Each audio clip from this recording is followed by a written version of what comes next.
அவரோடு நின்று கொள்ளவில்லை. இயேசுவை கேவலமாய் பேசினவர். என்னால் அந்த அளவிற்கு எனக்குள்ள மத வைராக்கியம் பக்தி இருந்தது. அதனால் அவ்வளவு நான் இயேசுவை தூஷித்தவர். அப்படிப்பட்ட என்னை நான் சாக கிடந்த போது என் மரணப்படுக்கையை தேடி வந்து என்னை சுத்தமாக்கி அவருடைய அன்பை எனக்கு வெளிப்படுத்தி சேற்றிலிருந்து தூக்கி எடுத்து அவருடைய இரத்தத்தினால் என்னை கழுவி என்னையும் ஒரு ஊழியக்காரனாய் நிலைநிறுத்தி இந்த மாதிரி காரியங்களை செய்ய வைத்திருக்கிற அவருக்கு தான் எல்லா மகிமையும். நான் அதற்கு என்னிலே நான் தகுதி உள்ளவன் அல்ல, அவருடைய கிருபை மாத்திரமே இதை செய்ய வைக்கிறது என்பதை உணர்ந்து என் ஆண்டவரை நான் துதிக்கிறேன். இப்பொழுது ஒரு 10 நிமிடம் முக்கியமான ஒரு செய்தி உங்களுக்கு சொல்லும்படியாய் ஆண்டவர் சொன்னதை நான் சொல்லுகிறேன்.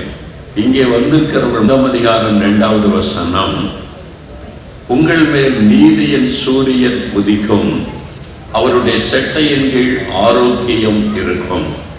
உங்கள் மேல் நீதியின் சூரியன் உதிக்கும். இந்த மல்கியா தீர்க்க தரிசன புஸ்தகம் தான் பழைய பாட்டிலே கடைசியாக எழுதப்பட்ட தீர்க்க தரிசன புஸ்தகம். அதன் பிறகு 400 வருடங்கள் இயேசுவின் பிறப்புக்கு முன்பாக 400 ஆண்டுகளுக்கு முன்பாக எழுதப்பட்ட வார்த்தை, ஆண்டவர் கொடுத்த ஒரு வார்த்தை. 400 ஆண்டுகள் சைலண்ட் பீரியட் என்று சொல்லுவாங்க, அல்லது டார்க் பீரியட், ஒரு இருளான நாட்கள். மக்களுக்கு தீர்க்க தரிசன வார்த்தை இல்லை, கர்த்தருடைய வார்த்தை வெளிப்படவில்லை. 400 நீண்ட வருடங்கள் தேவாலயம் இருந்தது, ஆசாரியர்கள் இருந்தார்கள், பலி செலுத்தப்பட்டது, எல்லாம் இருந்தது. ஆனால் மக்கள் பாவத்துக்குள்ளும் சாபத்துக்குள்ளும் இருளுக்குள்ளே தத்தளித்துக் கொண்டிருந்தார்கள். சமாதானம் இல்லை, நிம்மதி இல்லை, எதிர்காலத்தை குறித்த நம்பிக்கை இல்லை, என்ன ஆவோமோ என்ற ஒரு கலக்கம். அப்போ தேவன் கொடுத்த வாக்குத்தத்தத்தை நிறைவேறுமா என்று காத்திருந்த சமயம்தான் நேரம். மக்கள் தன்னுடைய வேலைகளை விட்டு தம்முடைய வீட்டை நோக்கி புறப்படுவார்கள். பட்டணங்களிலே கொஞ்சம் வெளிச்சங்கள் லைட் எல்லாம் அதிகம் இருக்கிற பெரும்பாலான மக்கள் உலக அளவில் இரவு நேரம் தம்முடைய வீடுகளுக்குள்ளே பிரயாணப்பட்டு தம்முடைய வீடுகளுக்குள்ளே போய் சேர்ந்து கொள்ளுவார்கள். வெளியிலே நடப்பதற்கு பயம், இருள் சூழ்ந்து இருக்கிறது, அது ஒரு விதமான கலக்கத்தை உண்டாக்கும்.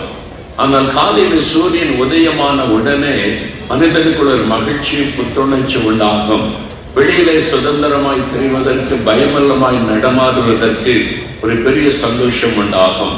அதே மாதிரி நான் நீதியின் சூரியனாக இயேசு இந்த உலகத்தில் அவதரித்த பொழுது சாபம், பாவம் என்கிற இருளின் வல்லமை, பிசாசின் இருளின் வல்லமிலிருந்து மக்கள் விடுதலை பெற்று ஒரு பெரிய மகிழ்ச்சியை கண்டார்கள். அதை குறித்து தான் மத்தேயு 4 அதிகாரம் 15ஆம் வசனத்தில், இருளில் இருக்கிற ஜனங்கள் பெரிய வெளிச்சத்தை கண்டார்கள், மரண இருளின் திசையில் இருக்கிறவர்களுக்கு வெளிச்சம் உதித்தது. இயேசு இந்த உலகத்தில் இருளான நிலைமையில் இருக்கிற உலகத்தில் ஒரு வெளிச்சத்தை, மனுஷனுடைய இருள் எல்லாம் நம்ம விட்டு விலகி நமக்குள்ள ஒரு சந்தோஷம், சமாதானம், புதிய நம்பிக்கை உண்டாகும். அதற்குத்தான் அவர் நீதியின் சூரியனாக உதித்தார். உங்க வாழ்க்கையில அந்த நீதியின் சூரியன் உதிப்பதற்கு இடம் கொடுத்திருக்கிறீங்களா? அந்த நீதியின் சூரியன் உடைய வாழ்க்கைக்குள்ளே வருவதற்கு இடம் கொடுத்திருக்கிறீங்களா? இன்னைக்கு துக்கத்தோட, கவலையோட ஒரு இருளுக்குள்ளே தவித்துக் கொண்டிருக்கிறீர்களா? ஒரே ஒரு சம்பவத்தை மாத்திர சொல்லி நான் ஜெபிக்க விரும்புகிறேன். ஒரே ஒரு சம்பவம் தான், அது மூலமா ஆண்டவர் உங்களோட பேசுவார் என்று விசுவாசிக்கிறேன். விழுப்புரத்துக்கு பக்கத்துல ஒரு கிராமம்.